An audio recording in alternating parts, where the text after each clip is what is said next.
Joining me next is Best of the Web columnist James Taranto to talk about Obamacare, conservatives, and the individual mandate. Welcome, James. Thanks. Good to be here, Jason. So, James, the Obama administration likes to say that Romney Care, the Massachusetts health care plan that Mitt Romney passed when he was governor, was the template for Obamacare. Romney then turns and says that he got the individual mandate idea from conservatives like Newt Gingrich, who were pitching it back in the early 90s. And Gingrich turns around and says he got it from the Heritage Foundation, a conservative think tank in Washington. Does the buck stop with Heritage, James? Well, not if you ask the people at Heritage, but in reality it does. The Heritage Foundation put out a monograph by Stuart Butler, then the Director of Domestic Policy Studies, in 1989, which put forward the idea of the individual mandate as part of a universal healthcare system. It was very similar to the individual mandate in Obamacare, including the mechanisms for enforcement, such as insurance companies are required to report you to the government if you cancel your policy. That's exactly what Butler proposed in 1989. But what's interesting now is that Heritage is coming out. Butler had an op-ed piece in USA Today, and they're trying to rewrite the history of all this. And how so, James? I know you wrote about this in your column yesterday. What did you say? Well, Butler said in his USA Today op-ed, there's a lot of confusion here because 20 years ago, I put forward a version of the individual mandate as an alternative to Bill Clinton's universal health care plan. Well, first of all, 20 years ago, Bill Clinton wasn't president. That was 1992.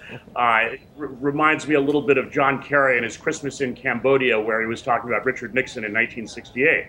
Now, of course, he's talking in terms of an order of magnitude, right? So if it were 93 or 94, you could say 20 years, and that would be within, that would be within reason. But it wasn't 1993 or 94. It was 1989. It was June 1st, 1989, that this monograph was published, less than 6 months into the Bush administration. So what Heritage is doing is just putting out complete misinformation in an attempt to cover up its responsibility for this bad idea. By the way, I know this firsthand because I worked at Heritage at the time. Okay. Now, given this history, James, and given the fact that Heritage is a conservative organization and that it wasn't the only one pushing this idea back then, you had Republican congressmen on board with this and senators and so forth. Should conservatives today be cutting Mitt Romney some slack on this issue? Well, they can cut Mitt Romney slack if they want to. I mean, they can cut Obama slack if they want to. Look, I think that Heritage made a terrible mistake. And this was my feeling 23 years ago when I was writing the press release for this stuff as a junior associate in the Heritage PR department. I read this and I thought, wait, they want to force people to buy insurance just for living? I thought we were supposed to be for freedom. This is what I thought. Now, I was 23 years old. Nobody asked my opinion of this. I wasn't involved in formulating the policy. But I think that the reaction I had all those years ago is very similar to the reaction that the American people are having today. It bothers me that Romney did not have the same instinct when he was presented with the same idea some 20 years later.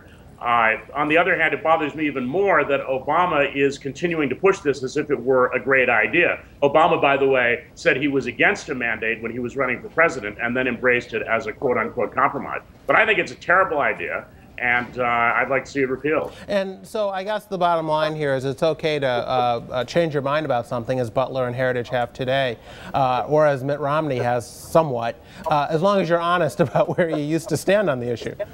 Well, that's right. And that piece by Stuart Butler in USA Today really had the feel of a confession at a Soviet show trial. I mean, it's really something to read. Heritage ought to just, Heritage has changed its mind. It filed an amicus brief, a friend of the court brief, the 11th Circuit, was hearing the Obamacare case, saying we no longer stand behind this idea. James, I think I'm losing the audio. Can you pick up the phone, please? Sorry. Go ahead. You said that Heritage filed a brief.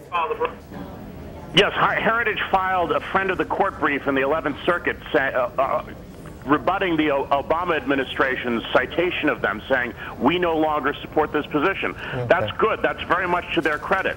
But they need to be honest about what they stood for in the past. Okay, we'll leave it there. Thanks for joining us, James. Thanks.